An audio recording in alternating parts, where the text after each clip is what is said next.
Hey man, I bet you this is like one of the easiest books to introduce someone to Faulkner. Nah, I don't bet. Oh, come on, man. I bet you my car. I already have a car. Then I bet you my book debt that I've racked up. No, I already have one of those. What about a can of sardines? Sardines?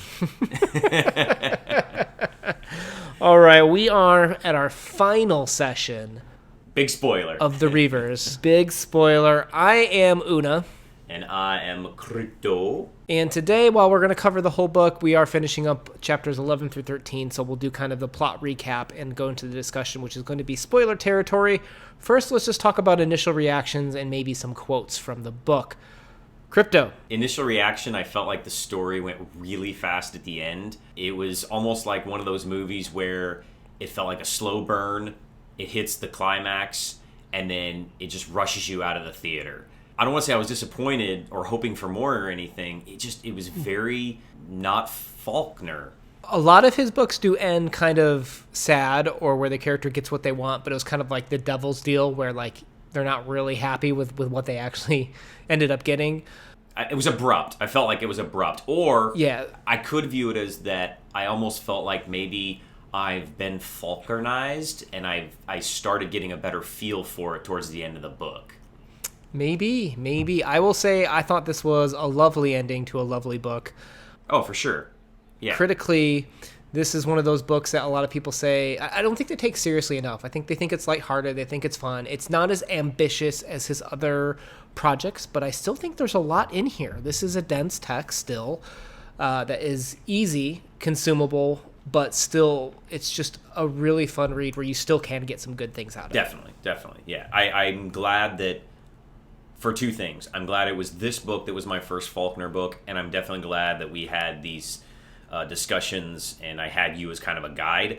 Although, because I don't think I would rank it as high. I mean, I could give you two different rankings at the end of like, what would Crypto think if he was all by and lonesome, and what is it as reading it as a, us as a duo. Buddy reading has made things so much more enjoyable for me. Just being able to talk about books is beautiful. Have you thought about a tagline for this book? No, and I usually do because we've kind of been doing that on all the books we've been reading lately. I haven't thought of a poster tagline for this one. Crap! I think I got a good one. You ready? Yeah. Whores, horses, and a horrible Tennessee trip. And if you were reading it, a horrible Tennessee accent. No offense. True. I love you, buddy. No, it's legit that my accents are the worst. In terms of quotes. All right, so my quote this time is, "A mule is different. He can hold two notions at the same time, and the way to change one of them is to act like you believe he thought of changing it first. He'll know different because mules have got sense. But a mule is a gentleman too, and when you act courteous and respectful at him without trying to buy him or scare him, he'll act courteous and respectful back at you, as long as you don't overstep him." And I feel like this is a metaphor that Ned is the mule in this metaphor, because he could have gone two different ways in this story, and I felt like Lucius didn't push Ned, but Boone did, and you could see the different interactions of how that played out in the story, that he always cared about the boy because the boy respected him, where Boone was awful to Ned, and he was just like, let him rot in jail, man, he deserves it. And so I felt like this was a good metaphor that Ned was kind of saying about Ned. But it goes beyond that, because I think we started this conversation last week unknowing where this was going to go, but we started to talk about how Ned is mistreated by everyone. From Boss to Boone to Miss Corey to Otis. Like, everyone just kind of doesn't take care of Ned, and the ones that do are the, what do they call it? The colorblind mules, right? From chapter 4 or whatever. You had Lucius, right, the young innocent one, and then arguably you had his cousin. I think it was cousin Bobo Beauchamp or whatever his name was, Beauchamp. The only worse accent than my southern accent is my French accent, of course. I don't even have a French accent, so I'm envious of your bad one. That's one of my talking points, actually, which we'll go over briefly. So yes, and I completely picked up the exact same thing, that I'm like, Ned is the mule, and that goes back to the Ned's hierarchy of animal intelligence. Remember, mules were rated the most intelligent because they put themselves. They've got some self-respect when it comes to things, which Ned has. I thought this was an interesting one because now I knew what grandfather meant. That your outside is just what you live in, sleep in, and has little connection with who you are, and even less with what you do. Yeah, that one's good. That's a good comparison from Vonnegut's Mother Night, where that's a very famous quote of, misquoted, but is you are what you pretend you are. This is you can kind of compare these two here to see that they have kind of opposing views in that regard. Or my favorite, even shorter version of it, we'll call this the millennial version of fake it till you make it. Hitting a woman don't hurt her because a woman... Oh, come on! That's What? my second quote. Both I think you both and I of these are quotes, in each really? other's heads. I'm Unbelievable. sorry. Unbelievable. Okay, take my quote. Go. Now I gotta start over. Hitting a woman don't hurt her because a woman don't shove back like a lick like a man do. She just give to it, and then when your back is turned, reaches for a flat iron or the butcher's knife. That's why hitting them don't break nothing. All it does is black her eye and cut her mouth a little. I think it's supposed to be mouth. Yeah.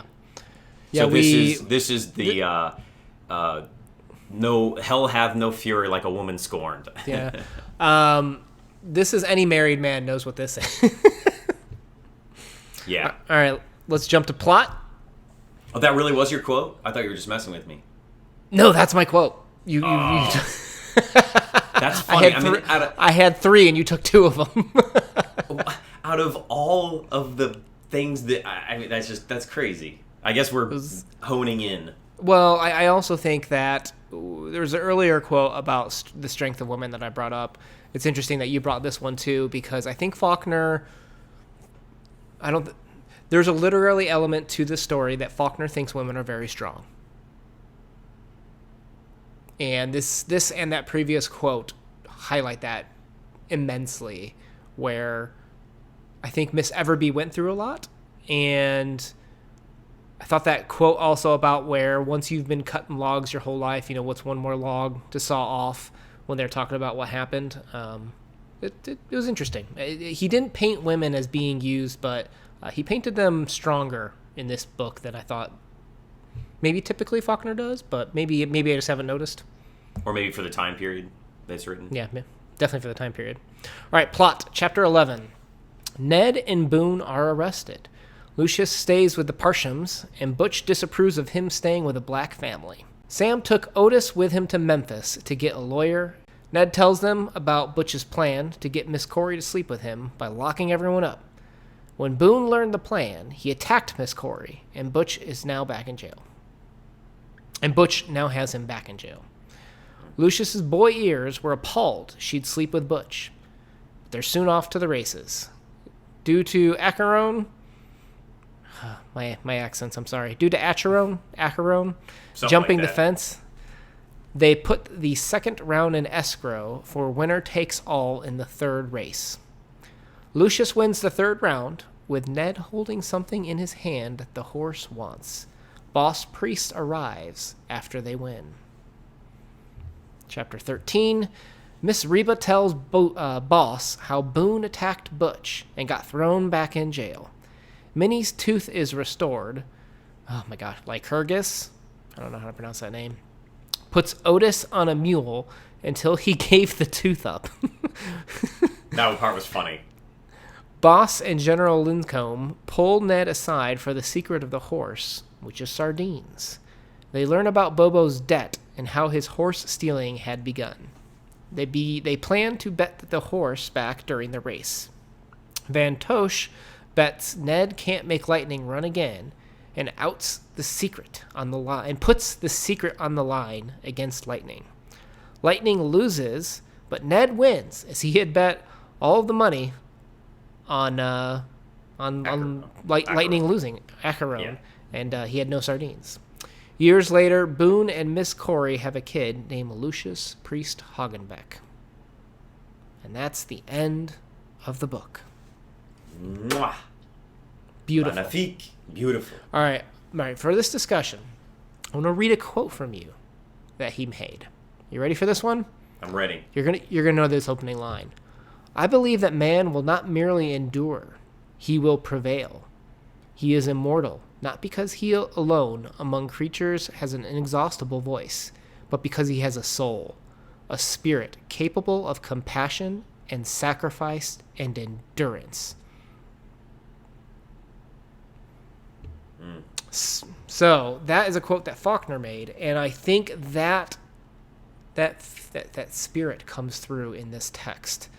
This was, while it was a coming of age story, right, in its MO, Yes. we saw Ned not being treated the best, like, by the others, right?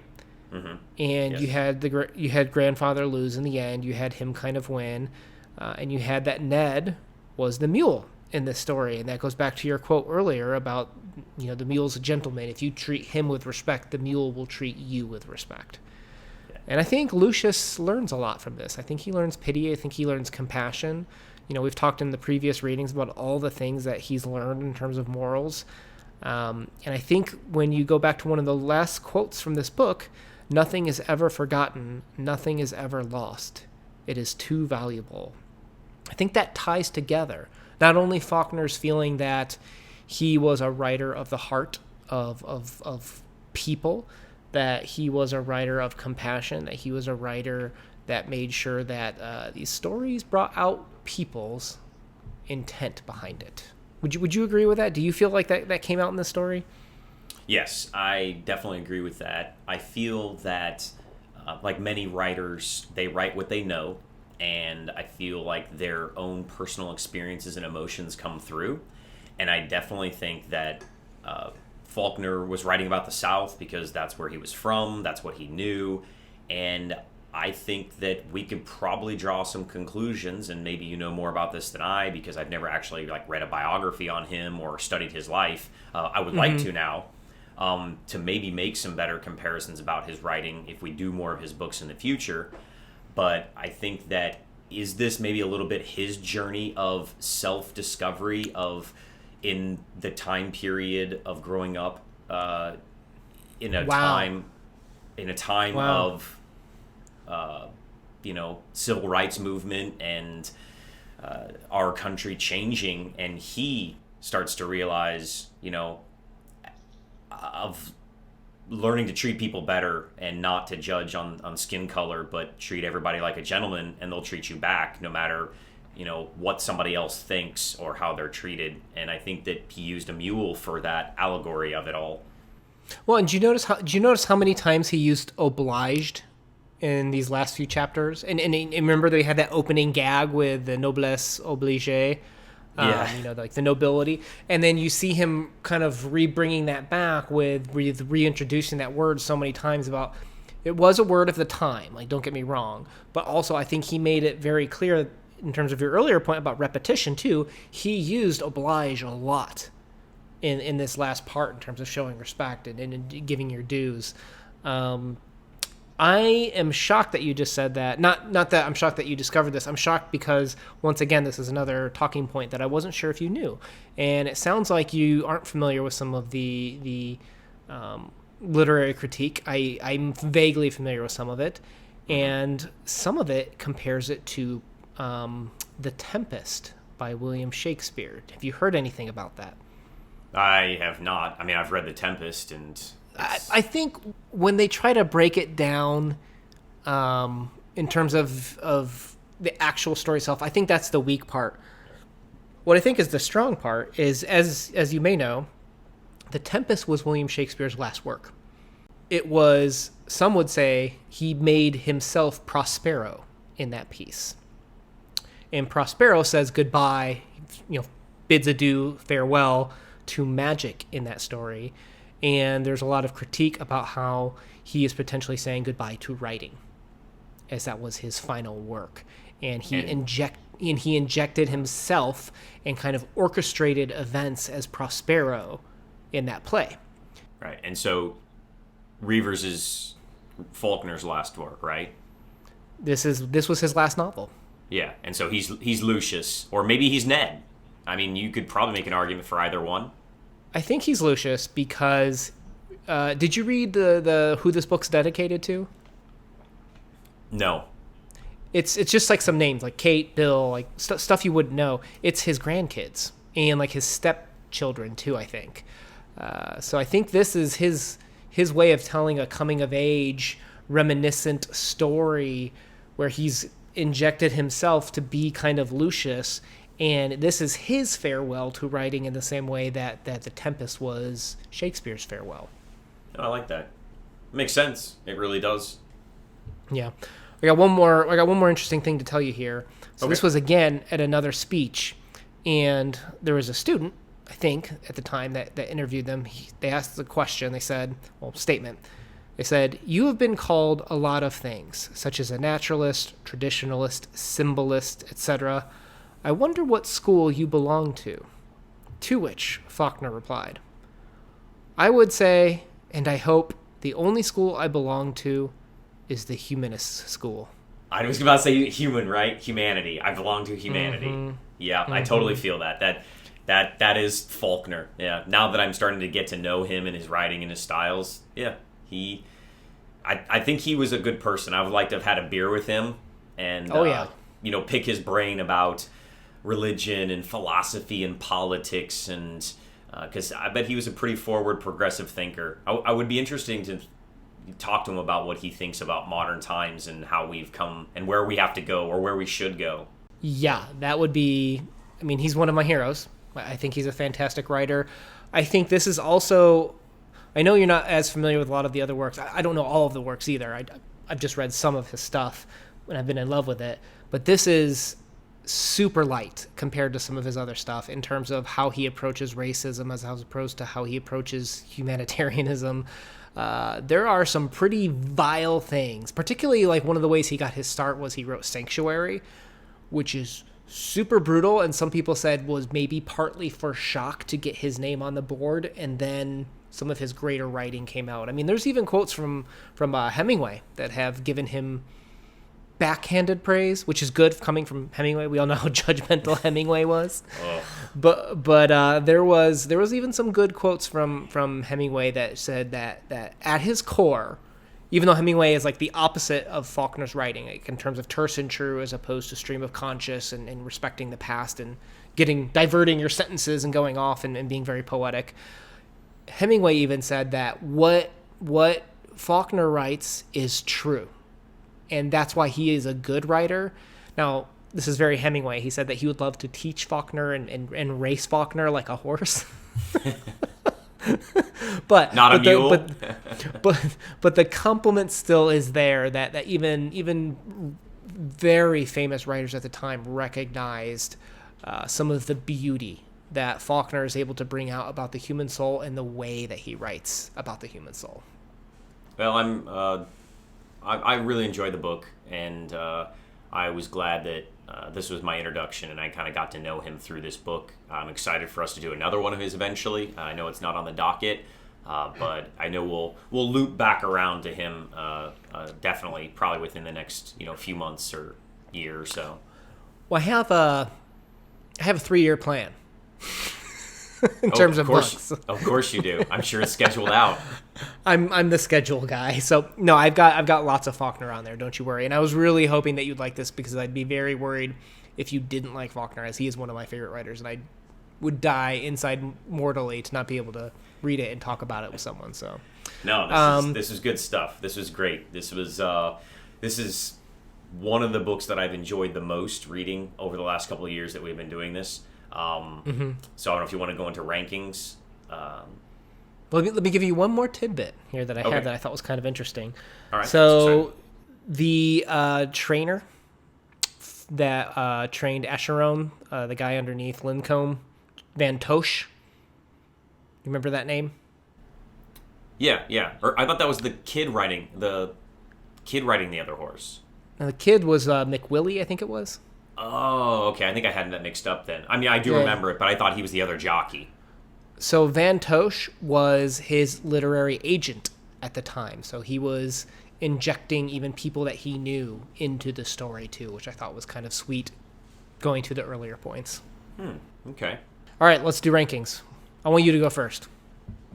Okay, so I think if I was reading this all on my own, honestly, I don't know if I would have been able to finish the book.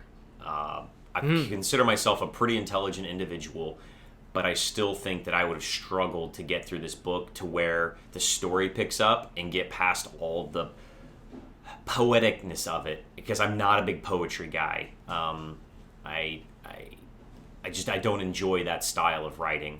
But I was able to get through it, and with your help, and I think that if I could have finished it by myself, I probably would have given it a low ranking of maybe a 5 or a 6.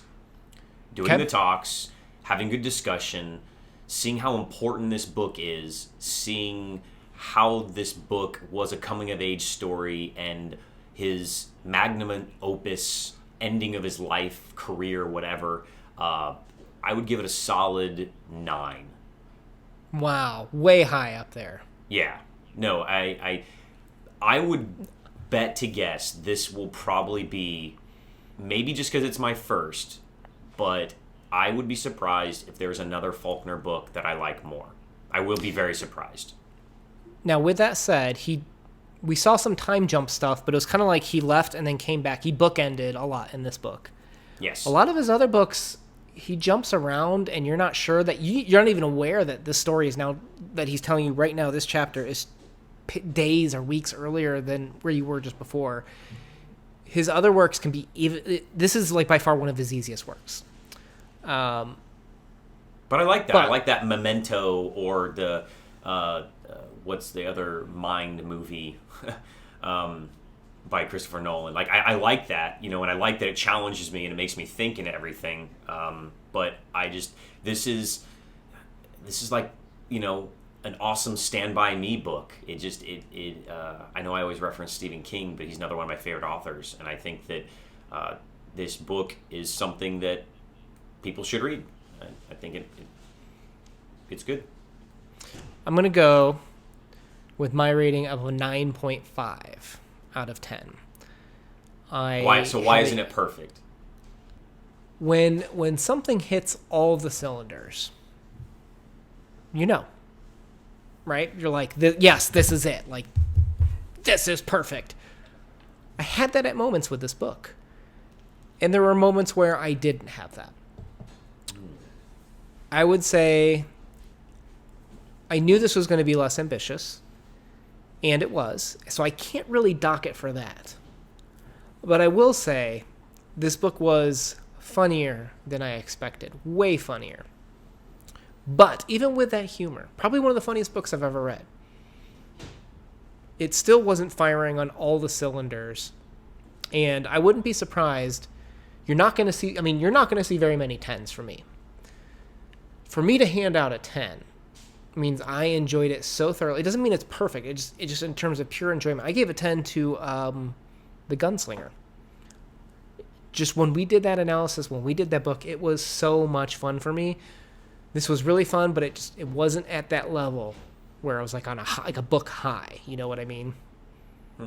Even as funny as it was. I mean, because this is also one of the funniest books I ever read. I mean, I did not expect this book to be so funny. And I guess I never expect a book to be funny, because like movies and comedies are funny and books can be humorous, but I never expect books to be funny. And this one was laugh out loud funny. Like sometimes I'd be reading and I'd start laughing, and my wife would look over and she'd be like, "What are you laughing at?" I'm like, "Oh, I'm reading the Reivers. It's really funny." And I tried to explain to her, and she just didn't get it because she's not engrossed in the story. But no, I agree. This is literally a laugh out loud book. We forgot to cover one more thing, and that was the number of stolen things. What does the Reivers mean? No, how many stolen things? We didn't get any new stolen things in these chapters, did we? But I thought that we were supposed to come up with something cool that those numbers meant. No. We were just keeping track. That was just for fun. No. Do you know what the Reivers means now? I'm guessing to swindle or steal or manipulate, something like that. That's what I'm guessing. To plunder. To plunder. It comes from the old, I believe it's Scottish word for reeve, like to plunder, if you will. Okay. And that was suggested to him when he was coming up with, like I told you, the title for like the horse stealers. It kind of turned into the Reivers. So obviously a lot of stuff stolen. Yeah. Yeah, plunder. Okay, so all the stuff stolen throughout the story. All right, so that makes sense. Okay, so with that said, please click the subscribe button if you would like to learn more Faulkner. We will be doing more Faulkner in the future. Coming up next, we have Player Piano, along with some other stuff for our Scary October reads. So please hit the subscribe button to help us out. Spectacular. Una out. So am I. Bet you can't guess what game I was just playing. Bum bum ba-dum. Dun-dun-dun, dun-dun-dun. I did some of the ESPN one. I just got done playing Mega Man 2.